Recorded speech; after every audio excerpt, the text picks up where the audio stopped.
So, welcome everyone to this week's Origins Colloquium. It's a pleasure to welcome Till Bernstein from LMU in Munich. Till received, well, he did his undergraduate studies at University of Würzburg in Germany. Did a Master's of Science. I didn't know this at State University of New York in Albany before his PhD work from 2007 to 2010 with Kees Doelmund at University of Heidelberg. He had postdoc positions at LMU, Harvard Smithsonian, and Heidelberg before becoming a professor at LMU in 2017. He has won a number of awards, including ERC Starting Grant and recently ERC Consolidator Grant. He was one of the most highly cited scientists in 2023 and shares the New Horizons in Physics Breakthrough Prize in 2023. So he's done groundbreaking work in understanding how dust is evolving in protoplanetary disks, and I think we'll hear about some of that work today. So welcome, Till. Yeah, welcome. Thanks for having me. So I'm joining you from Munich today, and I'll present some of my recent work. And of course, all of this is not on my own, so a big thanks go also out to my collaborators, either long-term or in boldface, current or previous group members. So today, in this half an hour, I want to talk to you about planet formation, current theories, and the issues that these theories have. What we learned from ALMA in the last bit more than a decade, and how this has led to new paradigms in the field. So let's get started with an introduction to planet formation. So you might be aware that there's now close to 6,000 exoplanets known, but the surprising fact is that we still don't really understand how they form. And when I say this, I don't mean we're looking for the fifth digit of some parameter that we haven't quite narrowed down. We're really still talking about the fundamental processes in planet formation. So let me do a little experiment. Who of you has heard about the Nice model? Yeah. You can either mentally raise your hand or raise your hand digitally. If you like, I assume that quite a few have heard of it. But actually, this is a bit of a trick question that doesn't exist. There is no Nice model of planet formation. Because if you look at the Nice model, which is a famous model, mostly going to a series of paper back in 2005, it's not a planet formation model. The initial conditions have the planets already there, yeah? And something like a proto-Kuiper belt. So this is a model that starts already with the giant planets in place, not quite. So they are more compact than they are today. You see they are here up to like 15 to 20 AU, while Neptune nowadays is at 30 AU. So this setup needs to go through an unstable kind of chaotic phase to basically expand to the current state of the solar system. And we need that for a bunch of properties of our own solar system. But the takeaway here is it's not a planet formation model. It has already the planets there. So if we put this now into the scale of planet size as function of time, the disk in which the planets form, they live around 10 million years. So that's a gas-rich stage. And then comes the Nice model. Yeah, so I'm not trying to bash the Nice model. It's a great model, but I just want to bring up this point that it misses all the action. So everything I'm going to talk about is happening before the Nice model. Okay, so let's look at the timescales. In this classical picture of planet formation, we distinguish between the inner and outer solar system, basically inside the snow line and outside the snow line. So in the inner solar system, these models typically start already with planetesimals everywhere. Yeah, so planetesimals, when I say that and you're not familiar with the term, planetesimals is something like asteroids or comet-like bodies that are held together by their own gravity. So these can collide and they grow to something a bit bigger. They can roughly grow to the mass of the planet Mars, only about 10% of an Earth mass. Then these cores run out of material. They have eaten up their surroundings. They're kind of all stuck at this size. and they can only continue to grow if they now collide with each other. So we need this kind of massive impacts, and the last of which we think has formed the moon. If we do this in the outer solar system, things are a bit different. There's more total material available. And there's also ice around. We're outside the snow line, so we have also maybe a factor of 2 more of solid material just by the fact that there's ice. And the size to which planets can grow is quite a lot larger. So you form first a rocky core that is more massive than an Earth. And then it actually can cross a critical mass, also called the runaway mass, and go into a phase of runaway gas accretion. So this critical mass is basically when the planet becomes so massive that it can hold onto an atmosphere that is more or less as massive as the planet itself. Then basically there's no limit to this growth. There's no hydrostatic solution anymore. The planet basically detaches from the gas disk and takes all the gas that the disk still delivers to it. So this way you can jump to a gas giant. So if you're not familiar, the Earth by definition has 1 Earth mass. Jupiter, for example, has 318 Earth masses, so that's a lot bigger than the Earth. But now we start to run into problems because we have also Uranus and Neptune, the ice giants, and they are somewhere in between of the order roughly 15 Earth masses. If you want to form them where they are now, at like 2030 AU, in principle, they can reach these sizes out there, but the problem is the time scale is taking them forever. So nothing stops them from growing, but the growth is so slow that this will never happen. So that's the first problem. The second problem you might have noticed down here, we have conveniently ignored these first, what is it, like 30 orders of magnitude. So I should look at what happens here. How do you actually get to the planetesimals? So in 2005, a new hydrostatic instability was discovered that works between dust and gas. So here I will show you a simulation of that, but this actually only simulates a tiny little patch of the disk because we need very high resolution. So imagine the simulation to actually orbit the disk at Keplerian speed. So the center of the box moves Keplerian, and therefore the inner and outer side of the flow seem to be moving in this shearing motion. Now what you see here is the dust to gas ratio. So initially everything is like constant, whatever the initial dust to gas ratio is. And then yellow will mean more dust and blue less dust. So if you let just hydrodynamics with dust and friction between the dust and gas develop, you get these kind of patterns. And they also give rise to the name that's called the streaming instability. And if you now also let the dust that is now accumulated in these streams gravitationally attract itself, then you get these kind of patterns. So you see that these streams, they collapse down into clumps, often into binaries. If you look at the mass distribution and also binary fraction, it actually resembles very nicely what we find in the asteroid belt or in the Kuiper belt. So in principle, this works very well, but it comes with a few caveats. So the first one is it doesn't just work by itself. So if you start out with this micrometer sized dust that we get from the ISM, this would never happen. So you already need something that I would call large grains. What exactly this is, we can debate.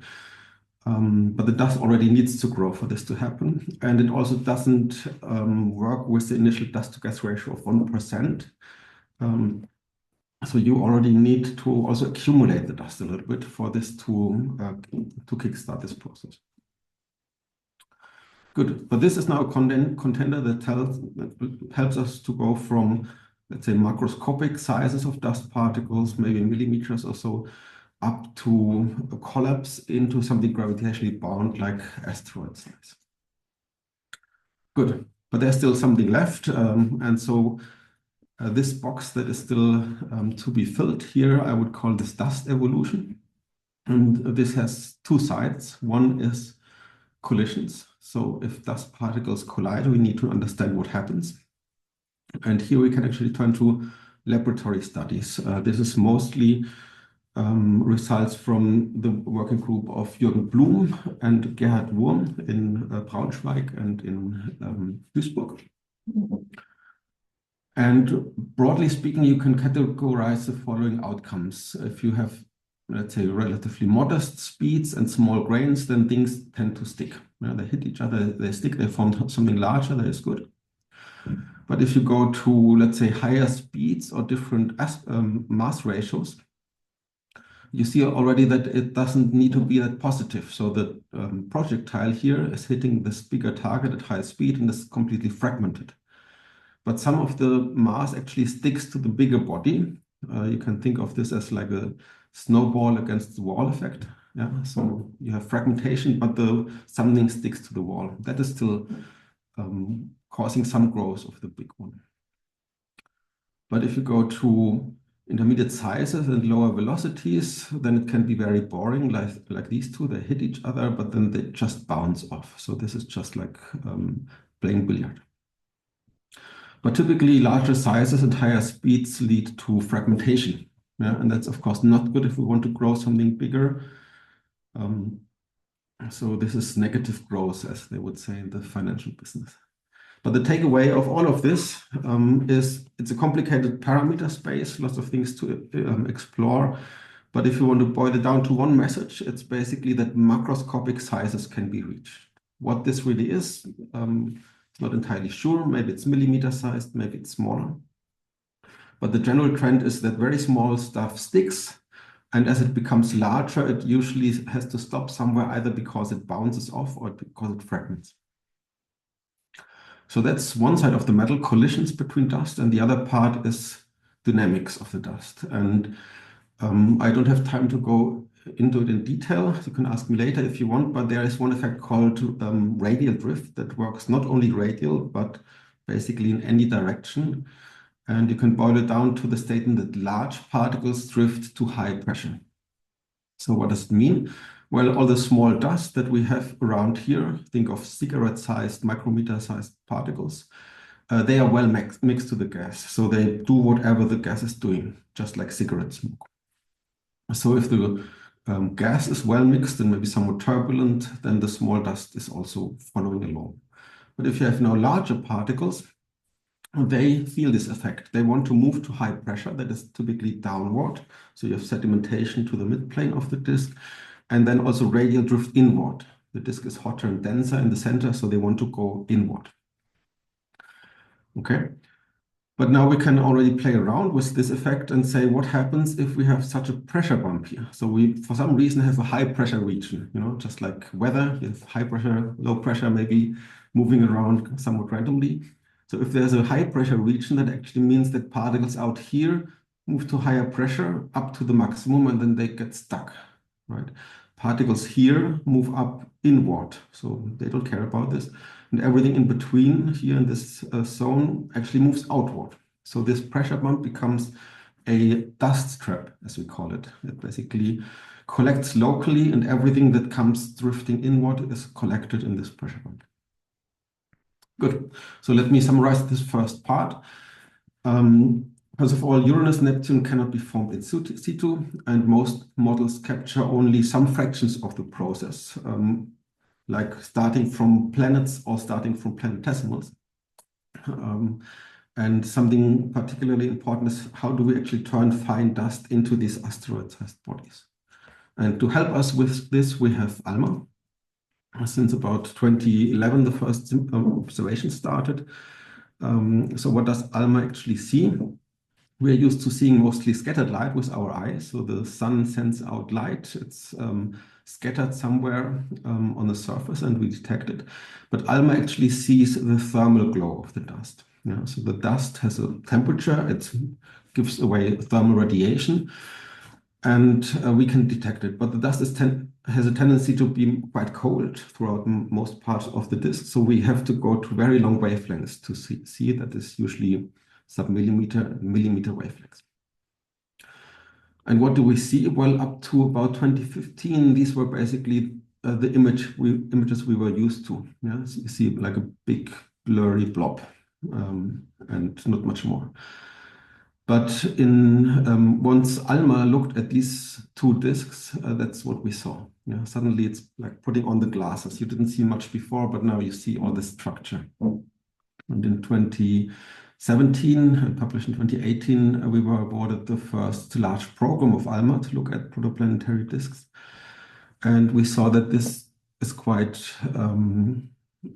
ubiquitous. So basically, it still holds that whenever you look at a disk with enough resolution, you see some form of substructure. Yeah, so oftentimes it's these concentric rings. Sometimes you also get strong asymmetries in very rare cases. And sometimes there's also a bit of spiral structure. Yeah. But the takeaway here is there's substructure in every resolved disk, and we haven't really considered this so far. Look, once we had all these observations, we could start making statistics of the rings. And a particular interesting effect was the following. If you measure the optical depths, or I should say measure, it's more like estimate, the optical depths, for each ring, you see that they all kind of line up at about 0.4. And that's surprising, right? It could be 10 to the 5, or it could be 10 to the minus 3. They are all kind of close to 1, but below 1. And these are disks that are around different stars at different radii, at different width, stars of different ages, disks of different masses. Why should they all conspire to have the same optical depth? It became clear that there must be something that is limiting the optical depth. And in 2019, we came up with this idea that it is actually planetesimal formation. Because if you remember, to make planetesimals, we want to get the streaming instability to work. To get streaming instability to work, we need particles of a certain size and of a certain accumulation. And if we plug these two conditions together, we could show that this is basically the same as saying an optical depth of just below 1. And we have some simulations to show this as well. So the takeaway of this is basically that these disks, they look like disks would look like if they were forming planetesimals, or if they had formed planetesimals in the past, right? Because what happens is actually you accumulate the large dust, you reach this threshold, you turn on planetesimal formation, and then whatever extra mass you add will be eaten up. You don't see it anymore, it gets put into large bodies. So you will not really exceed this value. But at some point, if you don't keep adding mass, it will shut off and stay at this value, at this critical value. Okay, so takeaway is the rings appear to meet the criteria for planetesimal formation. Good. Then there's more that we learned. One was looking at gas kinematics. So if there's planets in such a disk, they actually perturb the rotation profile of the gas disk. Here you see the gas surface density, 3 planets. Here you see the deviation of the rotation curve of the gas disk relative to Kepler. So red is super-Keplerian, blue is sub-Keplerian. And in principle, you could see these very strong wakes of the planets. But to get the signal, we have to azimuthally average. So we are mostly looking for these axisymmetric features like this red band here and this blue band here. In 2018, Rich Teague was actually able for the first time to measure such a rotation curve in a disk. And this is a profile he got. And if you just make up a more or less fitting hydro model, it was what Jehan Bey was doing, it doesn't really work. Yeah? So you would get this curve. And you actually have to add planets to get these features. Yeah. You could say it could be something else than a planet, but it basically has to have the same properties like one Jupiter mass planet would be doing. Yeah. And these are anyway the planets we expect to be there based on the observed dust substructure. Okay, so the story is if there's a planet, you will reproduce both the ring in the dust because of the pressure bump it makes, and you get also the right rotation profile.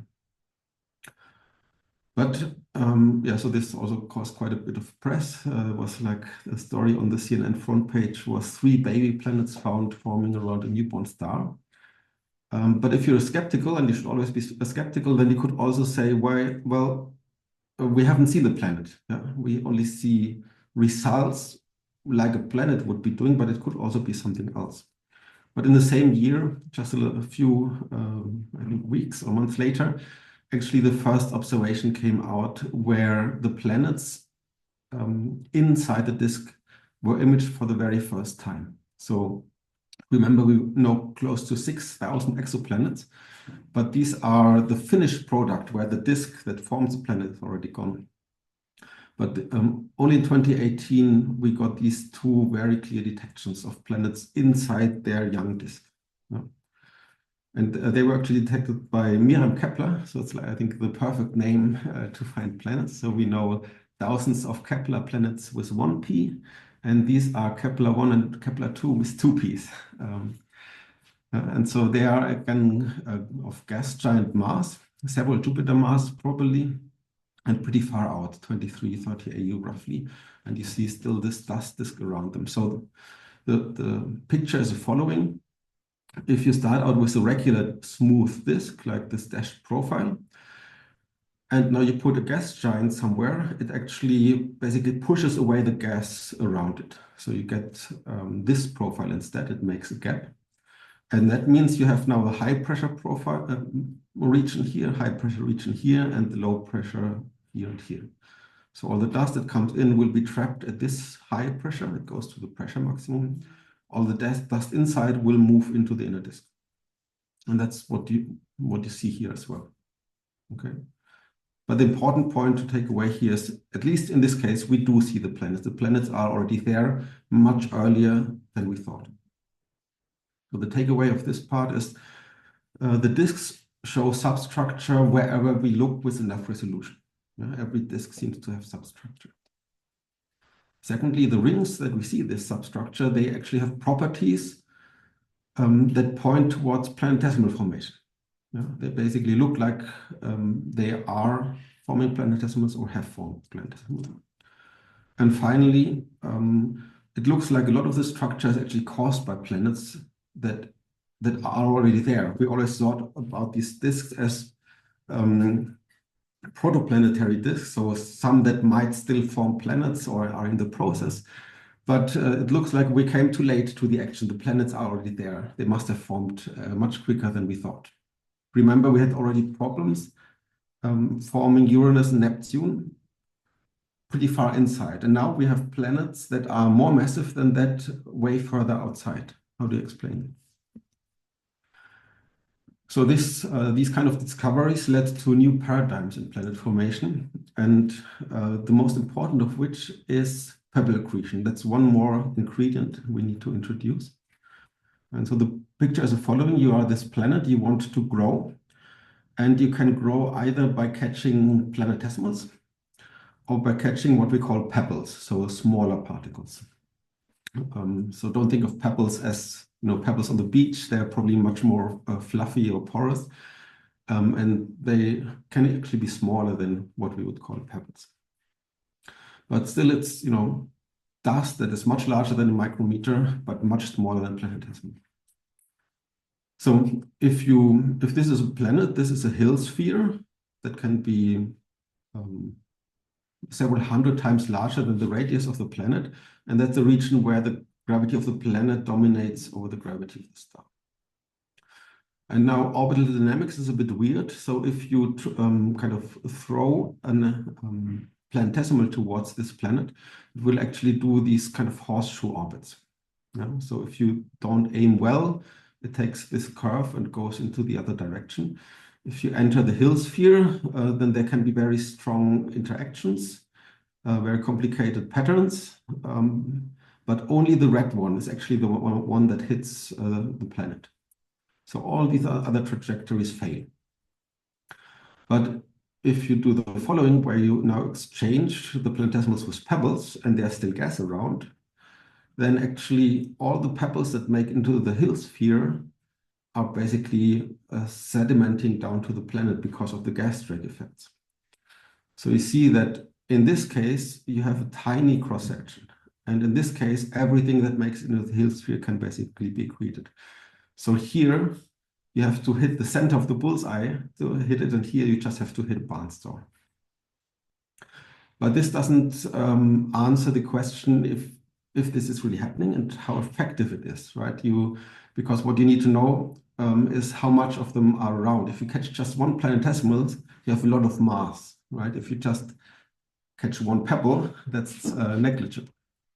So the cross section here is huge, but of course you need to know how much mass you can accrete this way. And it turns out that in the inner disk, both effects are efficient, but in the outer disk, only pebble accretion can remain efficient. Planetesimal formation or accretion is very inefficient.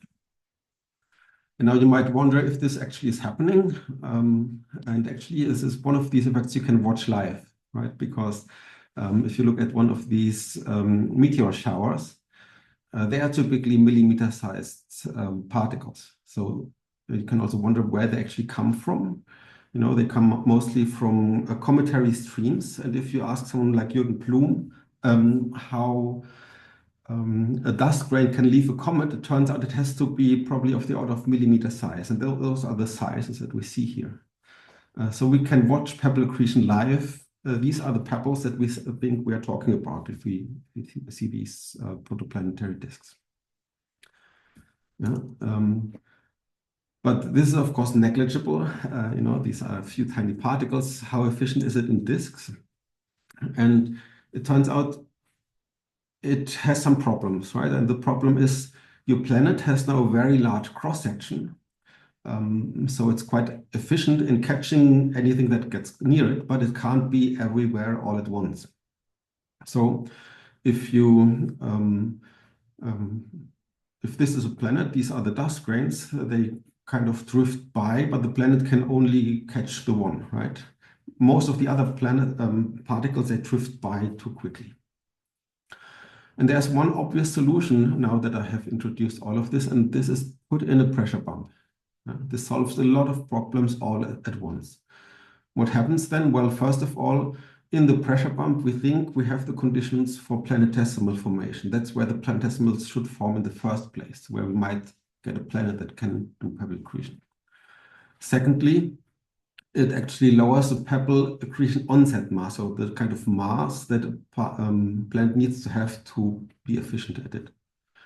Thirdly, it's a pressure bump, right? So there's a lot of dust already trapped that makes pebble accretion super efficient. Yeah, you have just a very high density of dust in one place. That's where you can eat them all up.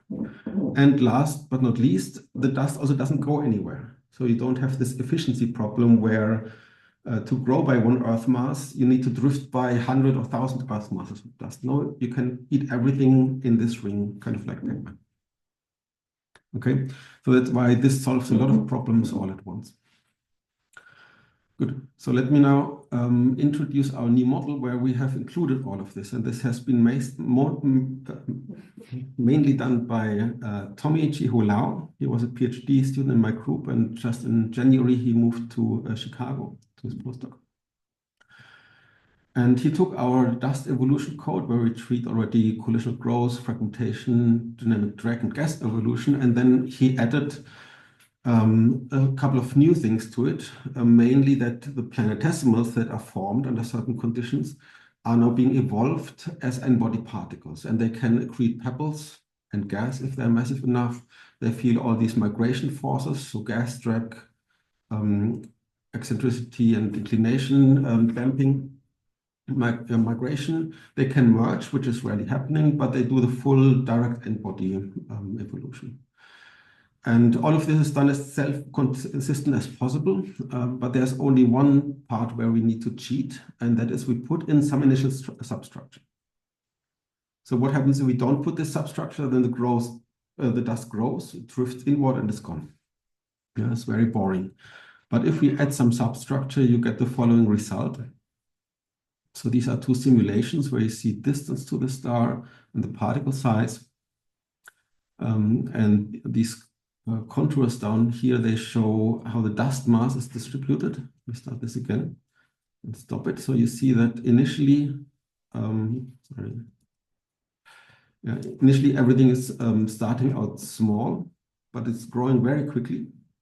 to kind of a maximum size where it can't grow anymore. But since we have the pressure maximum here, this is where the dust accumulates. So let me scroll back a little bit. So you see it grows very quickly to maximum size, then it's getting more and more concentration into this pressure bump, and eventually we reach the condition where planetesimals can form. And this happens extremely quickly. So the most massive ones are very efficient in doing the pebble accretion. And you see in this case, you form a couple of Earth mass bodies within something like 150,000 years. And you can do the same even very far out. So this is now pressure bump at about 100 AU. The same thing happens. Timescales are a bit longer, but here you see we still get 17 Earth masses in only 700,000 years. It's really, really fast for 100 AU. So the takeaway, planetary forms, of course, can form quickly if you have a pressure bump. It solves all your problems all at once. So back here, we stopped at a certain mass because the planet that is formed here was not affecting the gas disk itself. But this is by definition the mass, the so-called pebble isolation mass, where it starts to affect the gas disk. And that was Tommy's second paper where he included this and applied it to something like the solar system. Yeah, so this is a typical disk setup. It doesn't need a lot of fine tuning. We just put again an artificial pressure bump somewhere here, only initially, so that something interesting happens. And you see up here, that's the dust on top, gas on bottom. You see that we strongly concentrate the dust again in this ring. And that's where the planetesimals are forming. This again happens very fast. So this body, very quickly after the ring makes planetesimals, the most massive body is already in kind of an ice giant mass range. If we let this now continue, you see that as this one becomes a gas giant, it starts to strongly affect the gas disk. So this is effect that is new in this model. And a second body is still formed somewhat further outside that is also going into gas accretion, runaway gas accretion. So we form two giants. That is a typical outcome in our simulations. We basically get two planets plus minus one. Yeah? So in most cases, it's two planets, sometimes just one, sometimes maybe three. And oftentimes they are formed in a 1-to-2 resonance. So with two gas giants, you actually open a very wide gap, and they make now their own pressure bump. Yeah, at this point, we don't need our initial perturbation anymore. This is now a self-consistent process once you have these kind of gas giant planets.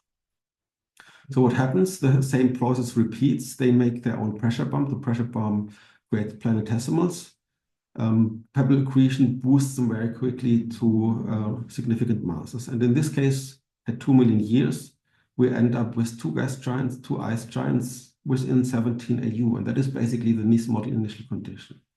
Yeah. So in the last few minutes, let me just briefly mention a couple of properties of the models. One that I don't have a lot of time to talk about is that we have also cosmochemical constraints. So basically from the meteoritic record, people want to separate the inner and outer solar system. So they think something like Jupiter needs to have prevented dust to enter into the inner solar system. And that kind of naturally happens in our model. Also, the efficiency is quite high. So of all this dust outside, about 85% of the solid material is ending up into planets. So the other features of this model is, first of all, the very quick formation of gas giants. It even works at 100 AU within much less than 1 million years. It can work sequentially, where you have basically batches of pairs of planets being formed. So mostly pairs. And they are often in 2-to-1 resonance. And this is kind of nice because this one disk where we could see the planets inside the disk, that actually looks like it. You have the pressure bump outside where the dust is trapped, and then you have two giants inside in 2-to-1 resonance. Yeah. If you apply to the inner solar system, or let's say solar system scales, then you can explain something like the Nice model initial conditions. And these ice and gas giants together also prevents too much dust entering the inner solar system, like we want from meteoritic records. And it kind of naturally also explains why we don't have more planets in the solar system, because it basically stops with the ice giants in the model. So let me summarize that, this picture of planet formation is very nice, but so far quite incomplete. And observations have basically triggered to think about substructure, and substructure can basically bridge and explain how all these lower 30 orders of magnitude can work. So what does the future hold? What's next, so to say? In this kind of exoplanet plot, as planet mass as function of distance to the star, these are the known planets. In the last couple of years, you could add these new planets if you believe that the substructure we see must be formed by a planet. And in the future, we hope that we will get the NGVLA, and that will allow us to probe actually the terrestrial regions. That will be very exciting. But we also want to understand if what is a bridge between these planets in the formation process and the final product. Is this just something we haven't probed yet? Or will they somehow migrate and become cold Jupiters, for example? And I think Gaia should cover this kind of range in the parameter space. So it will be exciting to get some more constraints on the planet population out there. But with NGVLA in 10 years plus, we can zoom into the inner regions of these disks. And here's a prediction from Luca Ricci. And what you should remember is that when we now look at a disk with ALMA, we see a freeze frame, right? If we come back a few years later, it will look the same. But in the inner solar system or in other systems, on these small scales, the time scales are short. So we will be able to actually take videos, right? We just need to wait a month, take another image, and things will have changed. So that will be exciting, will allow us to really probe the dynamics in these systems. So let me jump to the summary. I hope I could convince you that pressure maxima are important. So planet forming disk concentrate dust and pressure maxima. We can basically see this with current observations. And according to the physics we understand, or think we understand, they have the potential of solving several issues of planet formation all at once. And they are able to explain rapid planet formation and also features both of our own solar system and very different extrasolar systems at the same time. So if you see this cartoon once more, then maybe you can think of the simulation I've shown you. I think it fills some of this gap. But I'll also be honest, we still have to figure out how this first pressure maxima comes to be. That is our magic that we have still to enter. But that's obviously the next question, to move to earlier disks and to talk more to star formation people to see how you might trigger the very first substructure in the disk to get this process started.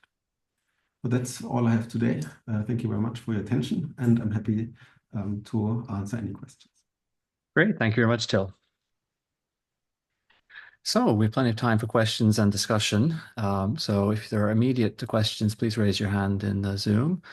Otherwise we can try and structure the discussion along the evolutionary sequence you've mentioned. So while I'm, okay, Ashish, yes, please go ahead, Ashish. Hi there, great talk. So I was wondering, like in the simulation you showed by Tommy, like this simulation, I guess you don't include any infall, right?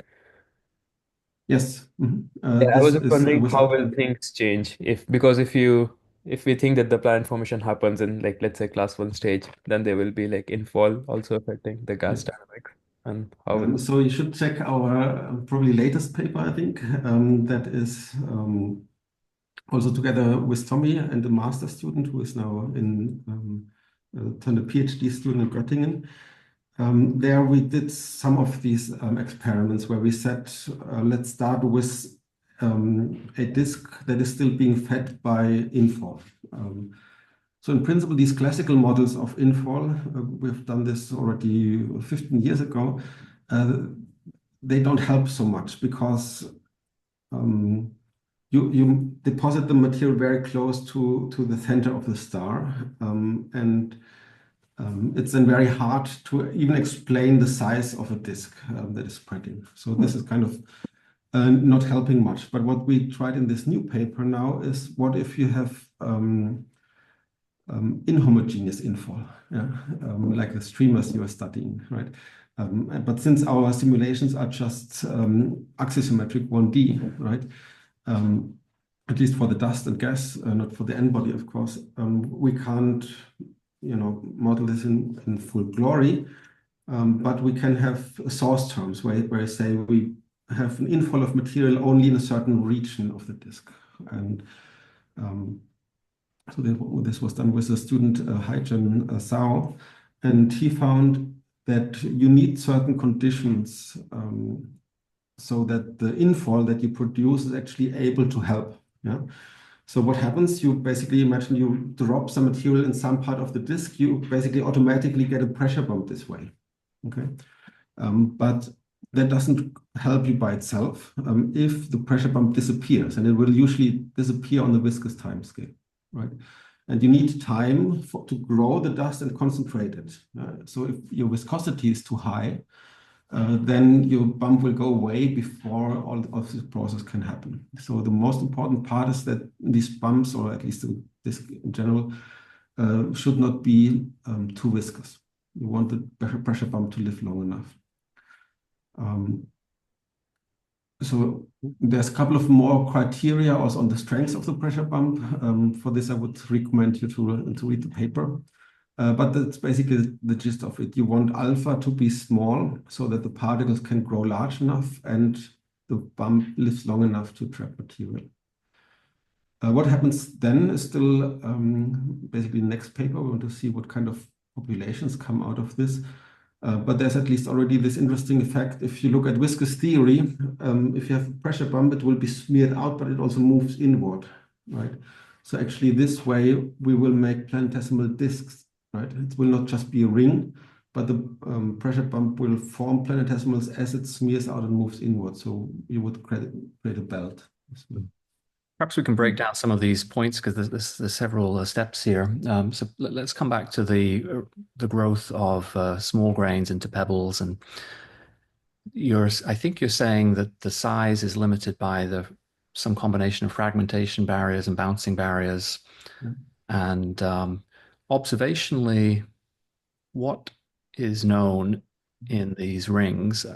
How well constrained are the size distributions of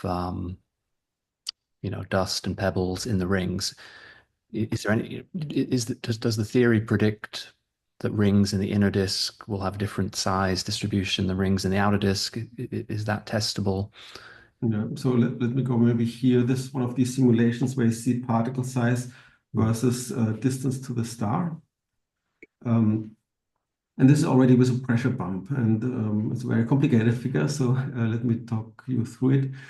The contours again show you where the dust mass is sitting, and that's again one of these cases where we included something like a quite massive planet is doing, right? So here you have the gap, you have the pressure bump where all the dust is accumulating. Then a feature that we often see is, as you deplete the disk, actually this, I can run this again, this solid line here is moving down and gaining importance. You see here, for example, it moves down, out here, the same. And this line is called the drift limit. And this is defined by the growth time scale and the drift time scale becoming equal. So if you have a small dust grain here, it will grow. Small dust doesn't really drift, so it basically wants to move up in this plot. But the larger it is, the more it drifts. Yeah? So eventually it will reach sizes where it is drifting inward.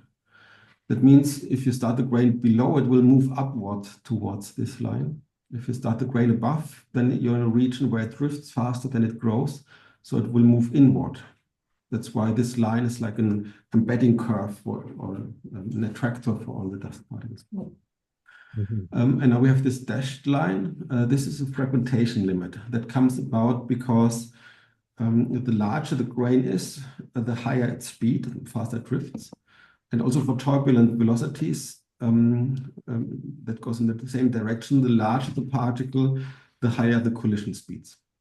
Okay, so a small particle collides slowly, it can stick, but eventually, if you are at this line, you reach particle sizes where you move so quickly that you actually fragment instead of sticking. Out here, we never reach those sizes because drift is even more efficient in removing stuff. But if we go to the pressure bump, that's a region where basically drift is turned off, right? So that's why the drift limit diverges. There's no drift here. But that's where now fragmentation becomes important. So the fact that we have here only like a couple of millimeter or centimeter sized particles is because they fragment. Mm. They're not allowed to grow larger. So you have a lot of these what we call pebbles, maybe millimeter sized particles. So how well So that's theory. How well constrained is that upper limit of the sizes of observation? So observationally, people are getting some constraints, again, thanks to ALMA. Mostly this comes from measuring the dust spectral index that is sensitive to the particle size. Let me see if I have here another plot. This is now the spectral index, in this case, versus the flux. And the takeaway is if the spectral index is high, let's say 3.5, that is small grains. So in the ISM, for example, you would measure something like 3.7. If you have large grains, then you could measure something closer to 2. But now the trouble with this one is also that 2 is also optically thick. So if you have optically thick emission, it's not entirely clear if this is now large grains or if it's optically thick emission. Both give you a spectral index of towards 2. And now all these gray and black points that you see here are the observations. Yeah.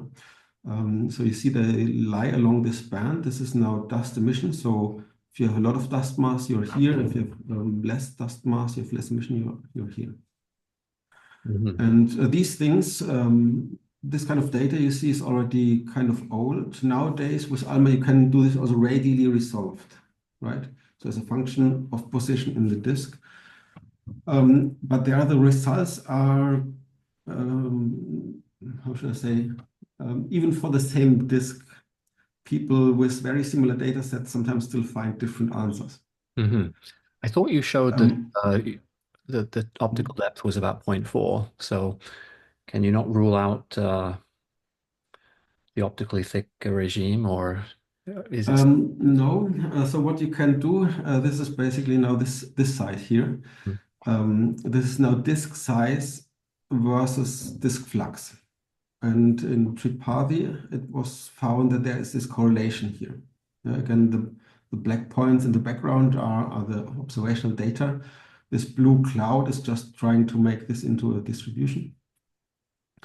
And this correlation you find here, so this gray line, also called the size-luminosity relation, that is actually that the flux goes as size squared. And so this sounds suspicious, right? You would just say, this is obvious. If you have double the size, you have 4 times the area, so it's 4 times the flux. But the problem is the flux is not radially constant. Yeah, the disks are hotter in the center, colder outside. So it's not as simple as it first sounds. And if you now make the assumption that still the entire disk is optically thick, Sean Andrews had a nice figure about this, then you would actually get too much flux and also not the right slope. Mm-hmm. What kind of works is if you say something like 30% of the emitting area needs to be optically thick. Then you come into the right ranges, basically. So what we are doing now from the theory side is that we run our models in large numbers and trying to reproduce these populations. So I don't have exactly the right figure here. But basically in this range of the parameter space, basically all the emission is optically thick. Yeah. If you go down here, then you get more of a mixture between optically thick and emission and large grains. But the caveat in all of this is that in order to get optically thick emission, we need a ring. We need to concentrate dust in the ring. And that only happens if the particles are actually big, right? So I think in all of these cases, we need large particles. It's just on the higher mass end of this, you will anyway accumulate them so much that it's actually optically thick. So I guess you really Yeah. need, you know, multi-wavelength, high resolution. So again, NGVLA. Exactly. Yeah. So if you do this, as I said, people do find comparable numbers. Let's say millimeter size is a common answer. But also quite in some observations, it looks like the dust is a bit smaller, more like 100 micrometer. Hmm. And that's kind of on the edge of where we still can make it work, I would say. It's of course a question also about the gas density and how much turbulence there is. But people still measure, let's say, macroscopic size, much larger than micrometer. So I think grain growth is clearly seen, but it's not quite clear how it actually proceeds. Yeah. So there's, for example, some observations. I think the paper's not out, but I've seen the talk where people have enough wavelengths to actually constrain not only the particles, maximum particle size, but also the size distribution, the slope. And they find a constant particle size throughout the disk, just the slope changes, right? So this is still quite puzzling, but we have a few ideas how this might work. Mm-hmm. There's a But related. still, you still need, let's say, of the order of 100 micron to millimeter. Yes. Well, there's a related question that Jian Li would like to ask you. I've got the text here. So how early do you think a growth to 1 millimeter or a centimeter sizes occurs during star formation class 01 or just a 2? Do you need dust settling to occur first before substantial growth? Okay, so the growth time scale, if you make a bunch of reasonable approximations, you come up with a very simple equation, and that is something, it's 1 over dust to gas ratio in omega. Yeah. So you can turn this around, basically say that the size to the time scale to double your size is 16 orbits for the normal dust to gas ratio. Yeah, but this is only doubling, so you need a couple of these time scales. So to grow something big, let's say 100 orbits, right? And that means if you're in the at a few AU, it basically happens in an instant, right? For these time scales. If you want to do it at 100 AU, you need maybe 100,000 years, right? And so for the early disks, I would say. And people have, I think, measured the spectral index in these streamers and found ISM-like conditions, which is not surprising. So for these streamers, you still have low densities. That means dust growth will not really happen until you get something disk-like. And then in the disk, you can grow stuff very quickly if you do it in the inner disk.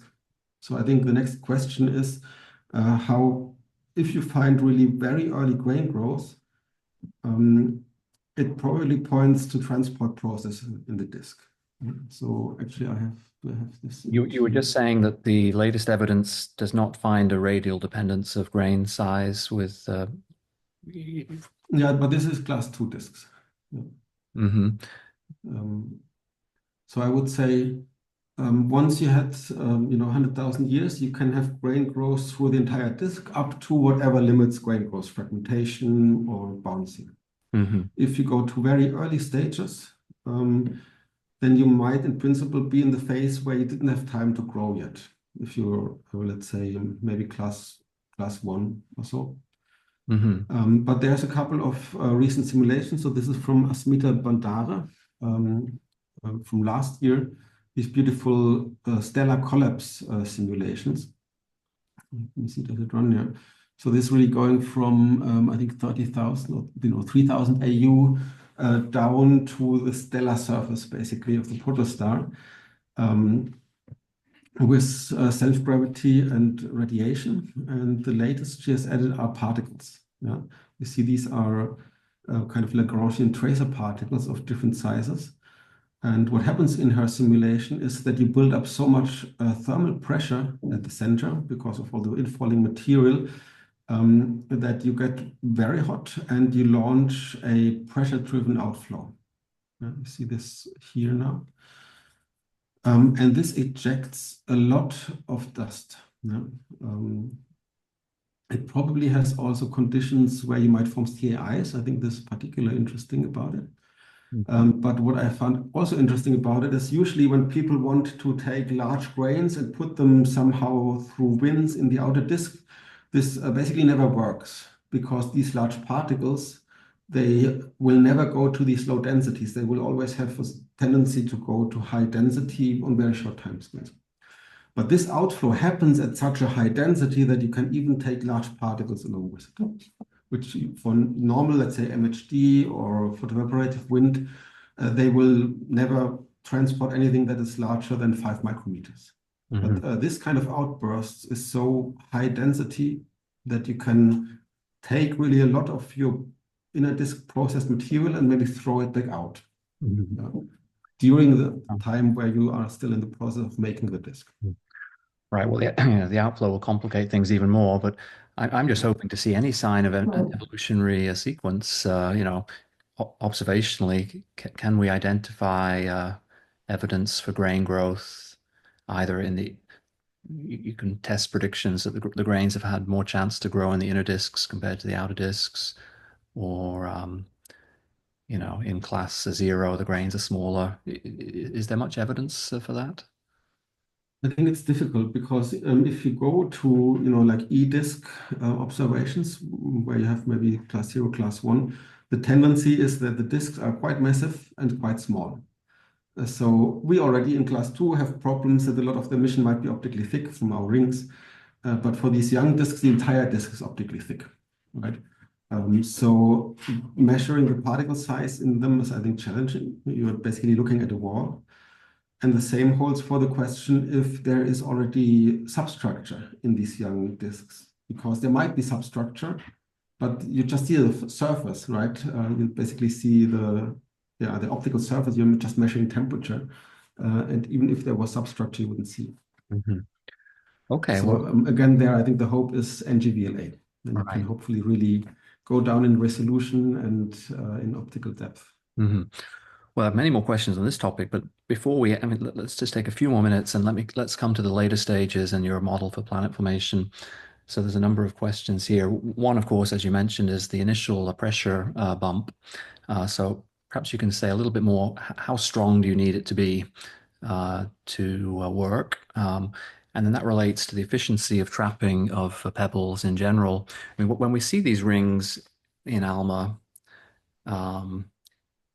if the outer efficiency was high at trapping, then very quickly the inner rings would go away, wouldn't they? I mean, things would deplete. So the fact we're seeing.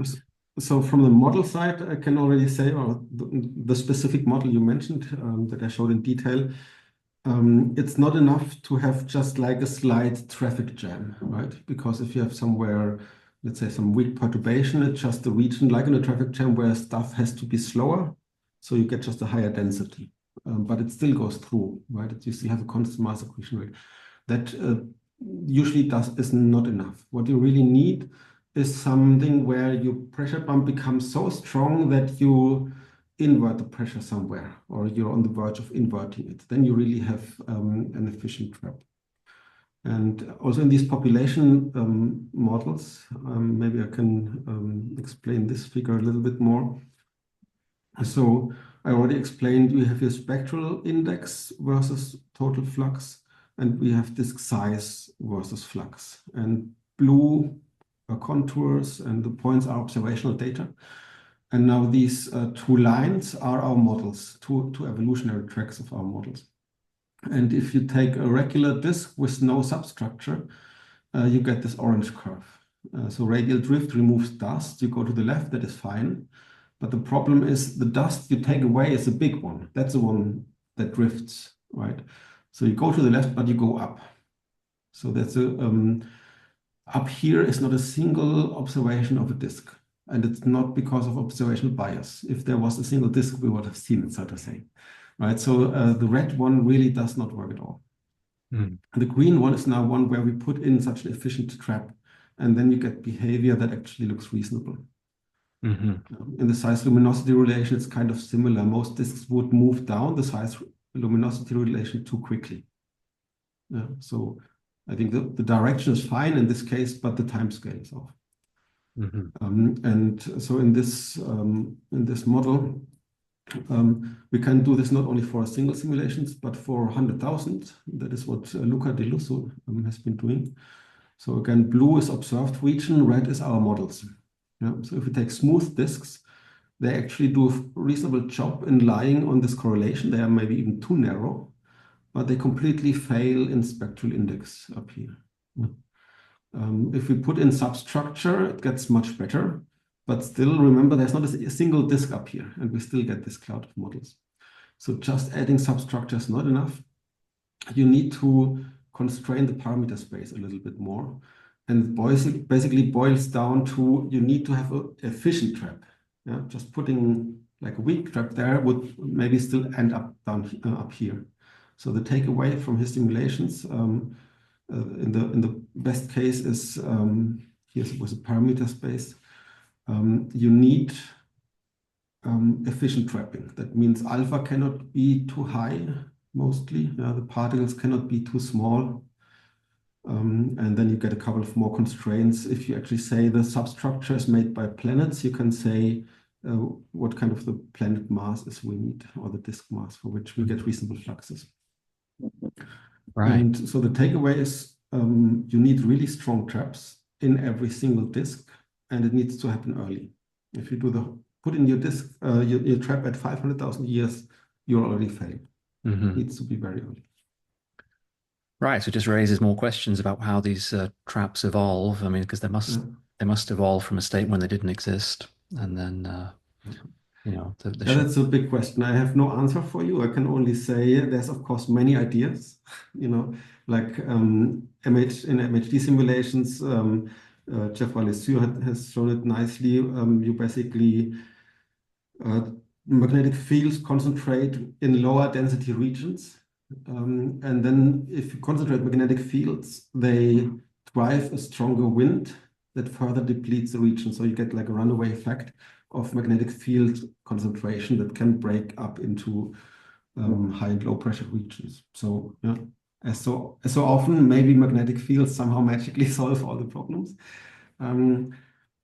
Maybe, as Ashish mentioned, maybe it's infall. Yeah, that's something we are actively investigating. You see all these streamers, that's very anisotropic infall. If it's all material of similar specific angular momentum, you would not build a disk, you would build a ring, right? You kind of start your simulation already with a pressure trap in the very beginning. Good. Well, this discussion could continue for a long time, but we should finish the recorded part now. So let's thank Till again. Thanks for your interest. For a great talk and discussion. So I'll stop the recording now.